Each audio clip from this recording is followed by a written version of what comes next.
Hola, chicas y chicos de sexto, ¿cómo les va? Les habla la señorita Sandra. Bueno, miren, aquí les voy a leer un cuento llamado El abrigo, de un autor ruso, Nikolai Vasilievich Gogol. Este libro lo vamos a tener después en nuestras manos, en la colección de libros que nos entrega La Matanza todos los años.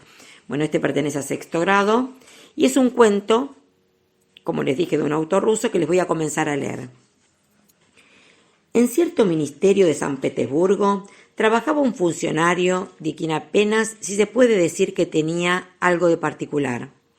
Era bajo de estatura, algo picado de viruelas, un tanto pelirrojo y también algo corto de vista, con una pequeña calvicie en la frente, las mejillas llenas de arrugas y el rostro pálido, como el de las personas que padecen alguna enfermedad.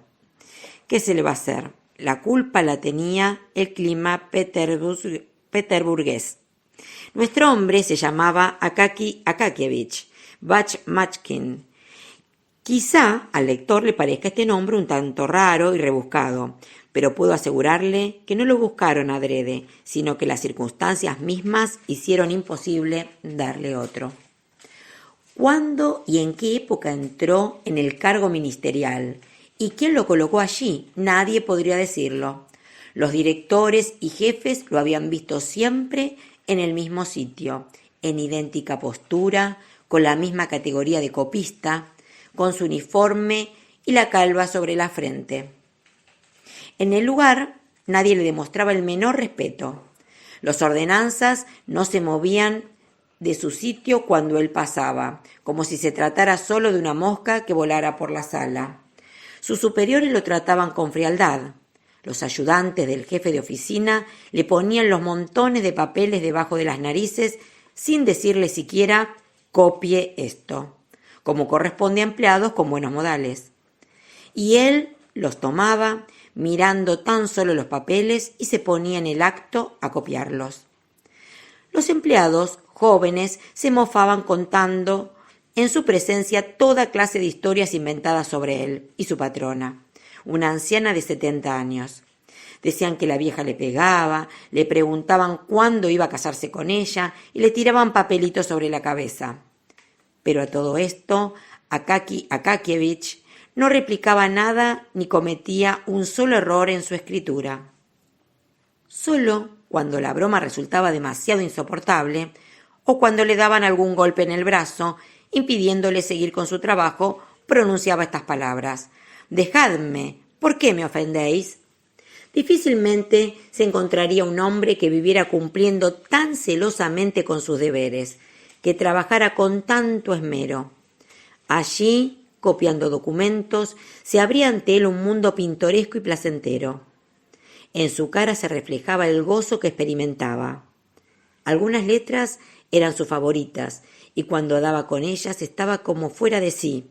Sonreía, parpadeaba, y se acompañaba con el movimiento de los labios, de manera que resultaba hasta posible leer en su rostro cada letra que trazaba su pluma.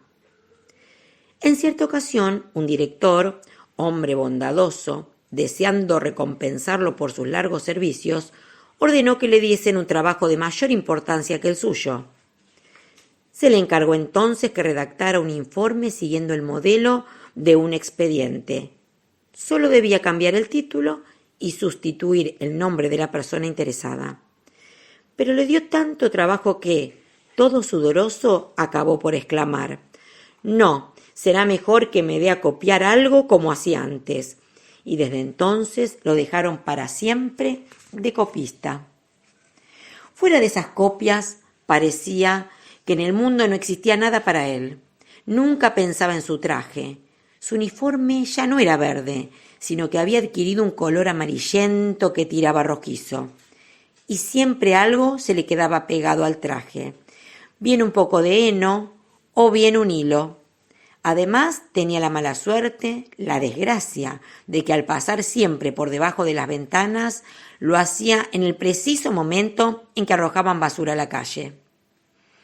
Y por eso, en todo momento, llevaba un sombrero, y en este sombrero alguna cáscara de melón o de sandía o cosa parecida.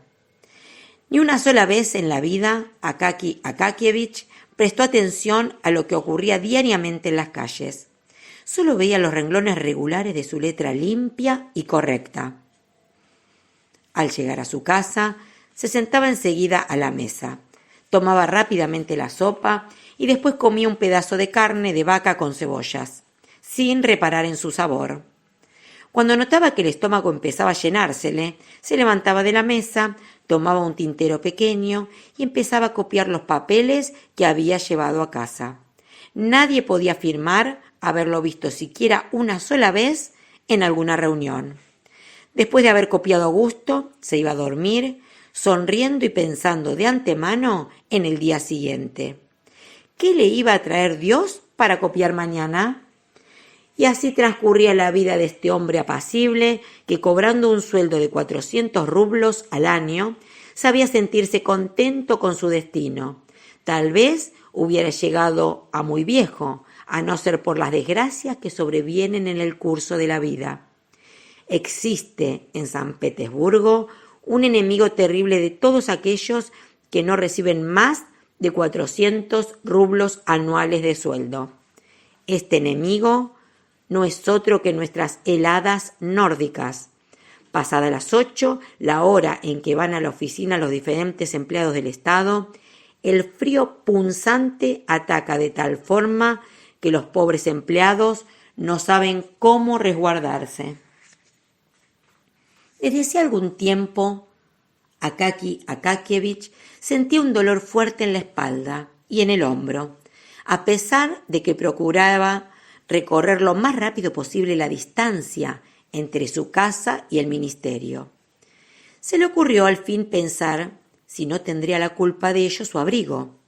Lo examinó minuciosamente en casa y comprobó que en la espalda y en los hombros de esta tela estaba tan gastada que podía ver a través de ella. Akaki Akakievich decidió entonces llevarlo a Petrovich, un sastre que vivía en un cuarto piso interior y que, a pesar de ser visco y picado de viruelas, revelaba bastante habilidad en remendar pantalones y abrigos de funcionarios y otros caballeros. Reflexionó unos momentos sobre el precio que iba a cobrarle Petrovich y resolvió no darle más de 2 rublos. Una tarde llegó a la habitación donde se encontraba Petrovich, sentado en una ancha mesa de madera, con las piernas cruzadas y descalzo, según costumbre de los sastres cuando están trabajando. Llevaba al cuello una madeja de seda y de hilo, y tenía sobre las rodillas una prenda de vestir destrozada. Desde hacía 3 minutos hacía lo imposible por enhebrar una aguja, sin conseguirlo, y por eso echaba pestes contra el hilo, murmurando entre dientes: ¿Te vas a decidir a pasar, bribón? Me estás haciendo perder la paciencia, granuja. De pronto, Petrovich clavó en él su ojo torcido, y Akaki Akakievich dijo sin querer: «Buenos días, Petrovich». «Muy buenos los tenga usted», respondió el sastre. «Vengo a verte, Petrovich, pues yo, justamente...» «¿Qué quiere, pues?», le preguntó Petrovich. «Verás, Petrovich, yo quisiera que este abrigo, mira el paño, ¿ves? Por todas partes está fuerte, solo que está un poco cubierto de polvo, parece gastado, pero en realidad está nuevo. Solo un poquito en la espalda y también algo gastado en el hombro y un poco en el otro hombro. Mira, eso es todo, no es mucho trabajo».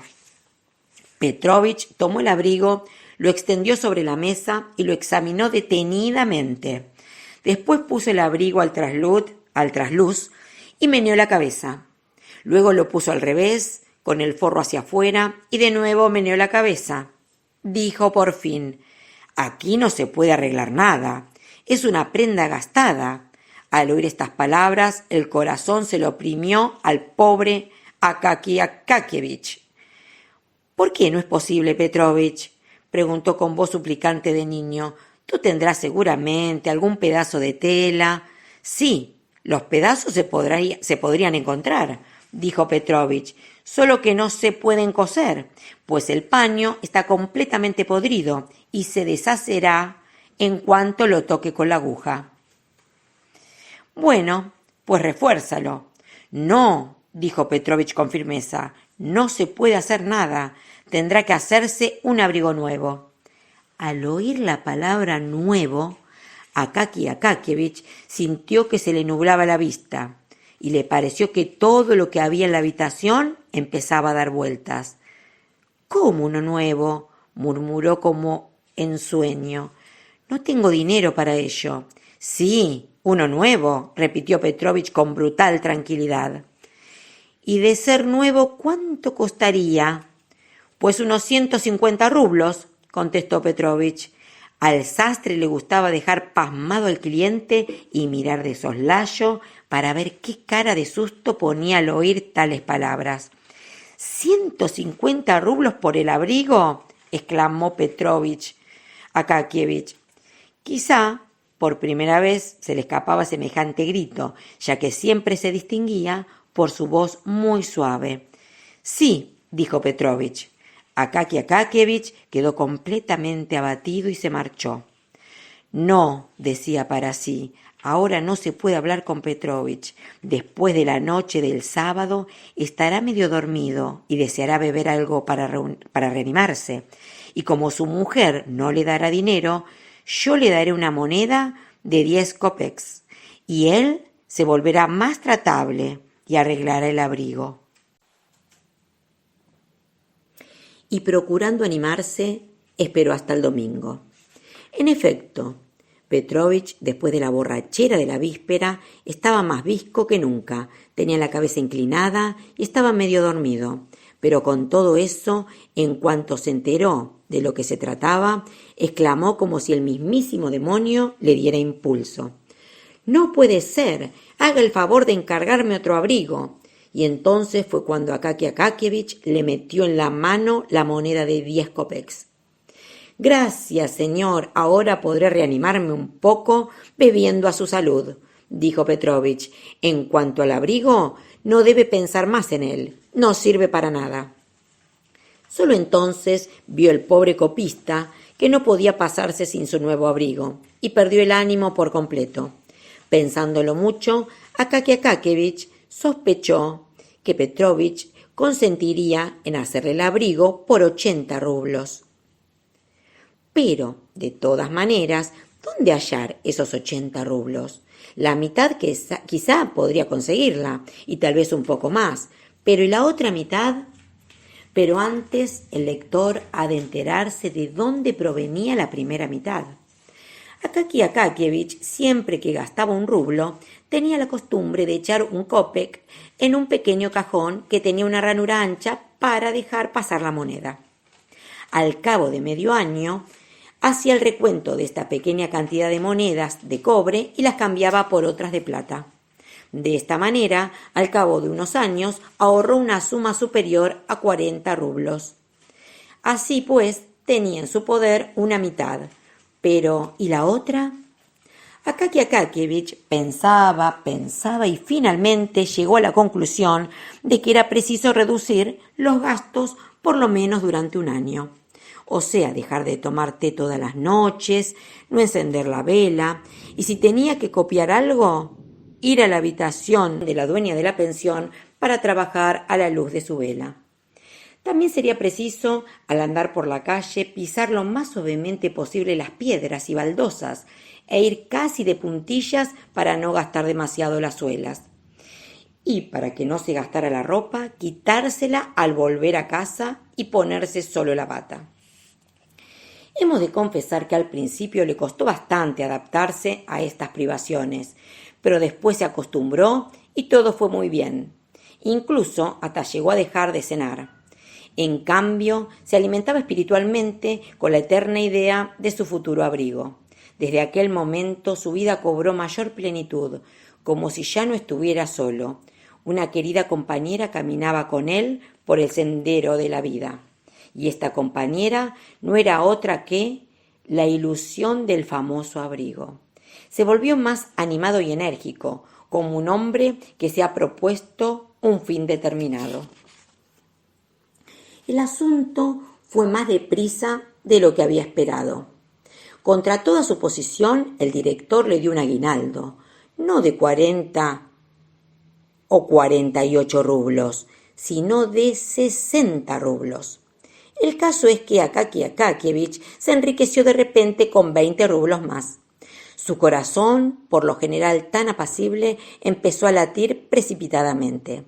Y ese mismo día fue a las tiendas en compañía de Petrovich. Compraron un paño muy bueno, eligieron un forro de calidad resistente y fuerte y escogieron la más hermosa piel de gato que había en toda la tienda y que de lejos fácilmente se podría tomar por piel de Marta. Petrovich tardó unas 2 semanas en hacer el abrigo, pues era preciso pespuntear mucho. Por su trabajo cobró 12 rublos, menos ya no podía ser. Por fin le llevó el abrigo. Esto sucedió. Es difícil precisar el día, pero seguro que fue el más solemne en la vida de Akaki Akakievich. Petrovich apareció con el abrigo, como suele hacerlo todo buen sastre. Lo traía envuelto en una sábana recién planchada. Una vez desenvuelto el abrigo, lo examinó con orgullo y tomándolo con ambas manos, lo echó con suma habilidad sobre los hombros de Akaki Akakievich. Luego lo arregló, estirándolo un poco hacia abajo. Se lo ajustó perfectamente, pero sin abrocharlo. Akaki Akakievich quiso también probar las mangas. Petrovich lo ayudó a hacerlo y he aquí que el abrigo le sentaba estupendamente. El copista le pagó, le dio las gracias y salió con su nuevo abrigo camino de la oficina. Petrovich salió detrás de él y parándose en plena calle lo siguió largo rato con la mirada, absorto en la contemplación del abrigo. Mientras tanto, Akaki Akakievich seguía caminando con aire de fiesta. A cada momento sentía que llevaba un abrigo nuevo en los hombros y hasta llegó a sonreírse varias veces de íntima satisfacción. El camino se le hizo cortísimo y de repente se encontró en la oficina. Dejó el abrigo en la conserjería y volvió a mirarlo por todos lados, rogando al conserje que tuviera especial cuidado con él. No se sabe cómo, pero al momento en la oficina todos se enteraron de que Akaki Akakievich tenía un abrigo nuevo y todos salieron a la conserjería para verlo. Empezaron a felicitarlo tan cordialmente que se sonrió, pero luego acabó por sentirse algo avergonzado. Cuando todos se acercaron a él, diciendo que tenía que celebrar el estreno del abrigo con una fiesta, el pobre Akaki Akakievich se turbó por completo y no supo qué responder ni cómo defenderse. Solo pasado unos minutos y poniéndose todo colorado, intentó asegurarles, en su simplicidad, que no era un abrigo nuevo, sino uno viejo. Uno de los funcionarios, ayudante del jefe de oficina, dijo: «Señores, precisamente hoy es mi cumpleaños. Daré una fiesta y celebraremos también el nuevo abrigo de Akaki Akakievich. Los convido a tomar el té esta noche en mi casa». Akaki Akakievich quiso negarse, pero todos lo interrumpieron diciendo que era una descortesía, que debería darle vergüenza y que no podía de ninguna manera rehusar la invitación. El funcionario vivía en la parte más elegante de la ciudad, o sea, lejos de la casa de Akaki Akakievich. El copista tuvo que caminar primero por calles solitarias escasamente alumbradas, pero a medida que iba acercándose a la casa del funcionario, las calles se veían más animadas y mejor alumbradas. Para Akaki Akakievich todo resultaba completamente nuevo, pues hacía varios años que no había salido de noche por la calle. Por fin llegó a la casa donde vivía el ayudante del jefe de oficina. Al entrar en el recibidor, Akaki Akakievich escuchó voces confusas que venían de la habitación contigua. De repente se tornaron claras y sonoras al abrirse la puerta para dar paso a un lacayo que llevaba una bandeja con vasos vacíos y una cesta de bizcochos. Akaki Akakievich colgó él mismo su abrigo y entró en la habitación. Ante sus ojos desfilaron al mismo tiempo las velas, los funcionarios, las pipas y mesas de juego, mientras que el rumor de las conversaciones y el ruido de las sillas sorprendían sus oídos. Sus colegas lo saludaron con calurosas exclamaciones y todos fueron al recibidor para admirar nuevamente su abrigo. Akaki Akakievich se quedó desconcertado, pero no pudo por menos de alegrarse al ver cómo todos alababan su abrigo. Después lo dejaron a él y al abrigo y volvieron a las mesas. A Akaki Akakievich le hicieron tomar 2 copas de champán, por lo cual todo cuanto había en la habitación se le apareció bajo un aspecto mucho más risueño. Sin embargo, no consiguió olvidar que era medianoche pasada y que era ya hora de volver a casa. Al fin salió de la habitación sin ser visto y buscó su abrigo en el recibidor. Con gran dolor lo encontró tirado en el suelo. Lo sacudió, le quitó las pelusas, se lo puso y por último bajó las escaleras. Las calles estaban todavía alumbradas. Akaki Akakievich caminaba en un estado de ánimo de lo más alegre, pero prosiguió su camino lentamente y pronto se extendieron ante él las calles desiertas que de noche parecían todavía más silenciosas y solitarias. Se acercaba a un punto donde la calle desembocaba en una plaza muy grande. Al llegar allí, la alegría de Akaki Akakievich se desvaneció por completo. Entró en la plaza como si presintiera algún peligro. «Será mejor que no mire», pensó para sí, y siguió caminando con los ojos cerrados. Cuando los abrió, se encontró casi ante sus propias narices con unos hombres bigotudos, pero no tuvo tiempo de averiguar más acerca de ellos. Se le nublaron los ojos y el corazón empezó a latirle precipitadamente. «Pero si este abrigo es mío», dijo uno de ellos con voz de trueno, tomándolo por el cuello. Akaki Akakievich quiso gritar pidiendo auxilio, pero el otro le tapó la boca con el pañuelo, le quitó el abrigo y le dio un golpe con la rodilla que lo hizo caer de espaldas en la nieve. Al poco rato volvió en sí y se levantó, pero ya no había nadie. Sintió que hacía mucho frío y que le faltaba el abrigo. Desesperado, sin dejar de gritar, echó a correr a través de la plaza. Akaki Akakievich volvió a casa en un estado terrible. Tenía uno de los costados, el pecho y los pantalones cubiertos de nieve. Su vieja patrona, al oír cómo alguien golpeaba fuertemente en la puerta, saltó fuera de la cama y fue corriendo a abrir la puerta. Pero al verlo, retrocedió espantada. Cuando él le contó lo que le había sucedido, ella alzó los brazos al cielo y dijo que debía dirigirse directamente al comisario, que era un hombre de bien. A la mañana siguiente, muy temprano, fue a ver al comisario, pero le dijeron que aún dormía. Volvió a las 10 y aún seguía durmiendo.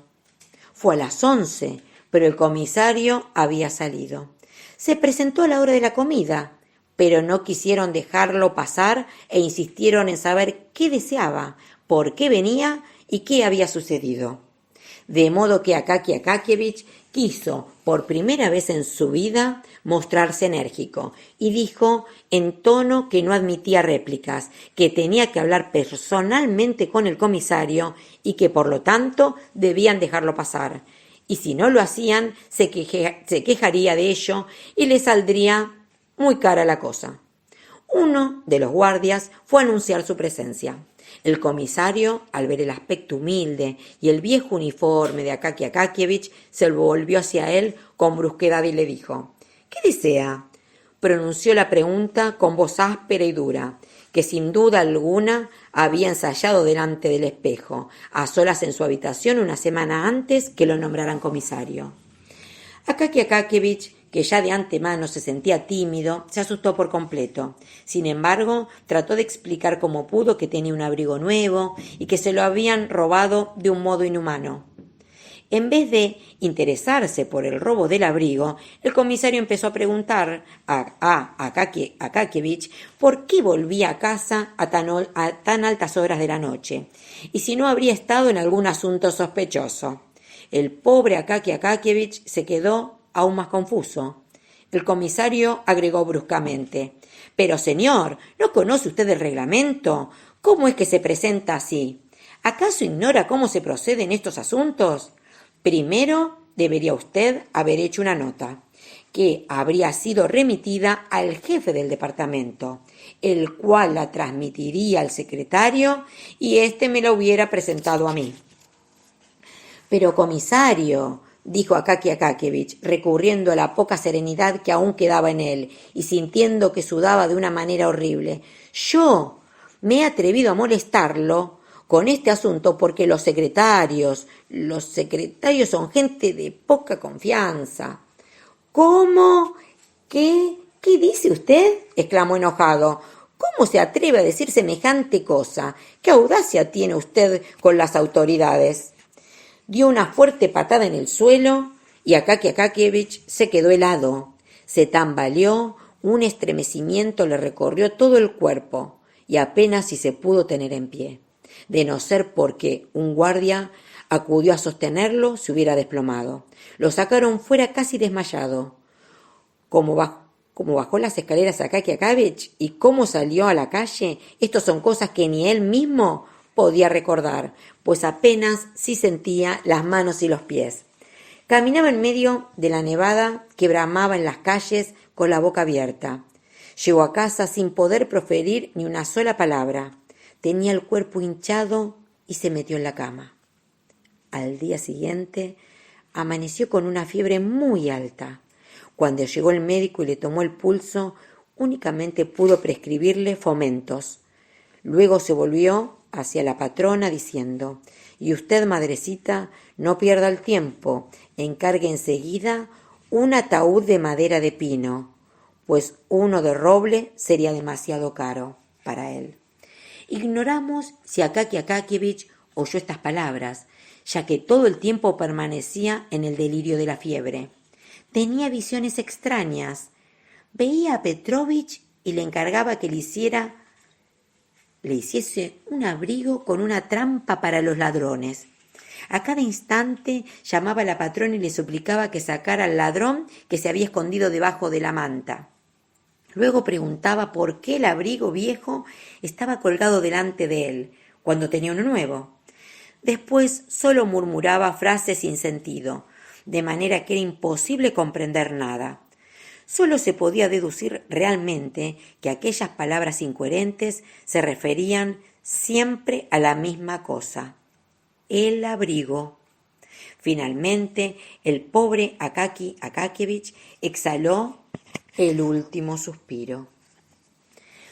Pocos días después de su muerte, mandaron a un guardia de la oficina con orden de que Akaki Akakiyevich se presentase inmediatamente porque el jefe lo exigía.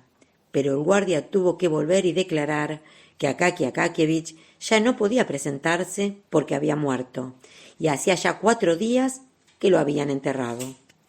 Al día siguiente, su puesto fue ocupado por un nuevo empleado. Era mucho más alto y no trazaba las letras tan derechas al copiar los documentos, sino mucho más torcidas. Pero ¿quién iba a imaginarse que con eso no terminaba la historia de Akaki Akakiyevich, ya que estaba destinado a vivir ruidosamente aún muchos días después de muerto, como recompensa por toda su vida en la que había pasado inadvertido? Y sin embargo, así sucedió, y esta historia va a tener de repente un final fantástico e inesperado. En San Petersburgo se esparció el rumor de que en la plaza grande se aparecía de noche un fantasma con figura de empleado que buscaba un abrigo robado. Con ese pretexto arrancaba los abrigos forrados con pieles de gato, de castor, de zorro o de oso a todos los hombres que pasaban por el lugar. Uno de los empleados del ministerio vio con sus propios ojos al fantasma y reconoció en él a Akaki Akakiyevich. Se llevó un susto tal que huyó a todo correr y por eso no pudo observar bien al espectro. En todas partes había quejas de que los funcionarios quedaban expuestos a fuertes resfriados al ser despojados de sus abrigos. Pero hemos abandonado por completo al comisario, quien, a decir verdad, fue el culpable del giro fantástico que tomó nuestra historia, por lo demás muy verídica. Pero hagamos justicia a la verdad y confesemos que el hombre sintió algo así como lástima poco después de haber echado al pobre Akaki Akakievich. El pensar en él lo inquietó tanto que, pasada una semana, se decidió a enviar un guardia a su casa para preguntar por su salud. Al enterarse de que Akaki Akakievich había muerto de fiebre repentina, se quedó aterrado, escuchó los reproches de su conciencia y todo el día estuvo de mal humor. Para distraerse un poco y olvidar la impresión desagradable, fue por la noche a casa de un amigo, bajó las escaleras, subió al trineo y ordenó al cochero: «A casa de Iván Abramovich». Envolviéndose en su magnífico abrigo, permaneció en ese agradable estado en que no se piensa en nada. Lleno de contento, se preparó para los momentos felices de aquella velada. De pronto se levantó un viento fortísimo que le daba en pleno rostro y le arrojaba además montones de nieve. Y como si eso fuera poco, el viento hacía agitar el cuello del abrigo como una vela, o de repente se lo lanzaba con fuerza sobrehumana en la cabeza, ocasionándole toda clase de molestias. De repente sintió como si alguien lo agarrara fuertemente por el cuello.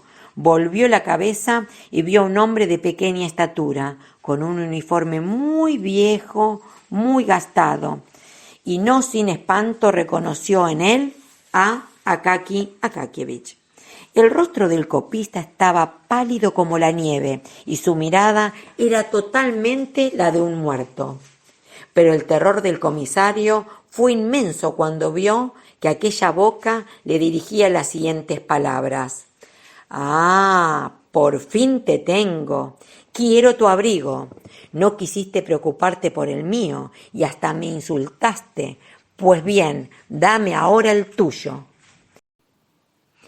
El comisario se quitó rápidamente el abrigo y gritó al cochero con una voz que parecía la de un extraño: «¡A casa, a toda prisa!». Al oír su voz, el cochero agitó el látigo y lanzó los caballos a toda velocidad. A los 6 minutos ya estaba delante del portal de su casa. Había regresado pálido, asustado y sin abrigo. A duras penas consiguió llegar hasta su habitación. Pasó una noche intranquila y a nadie dijo una palabra de lo que había sucedido. Pero lo más curioso es que a partir de aquel día ya no se apareció el fantasma del difunto empleado. Por lo visto, el abrigo del comisario le había venido justo a la medida, y no se oyó hablar más de abrigos arrancados de los hombros de los transeúntes. Bueno, así finaliza este cuento, que como bien saben se llama El abrigo. Es una versión libre del verdadero título, que es El capote, de este autor ruso Nikolai Vasilievich Gogol, escrito en 1842. Ustedes van a ver y van a leer la contratapa, que hay una breve reseña de todo lo que hemos leído.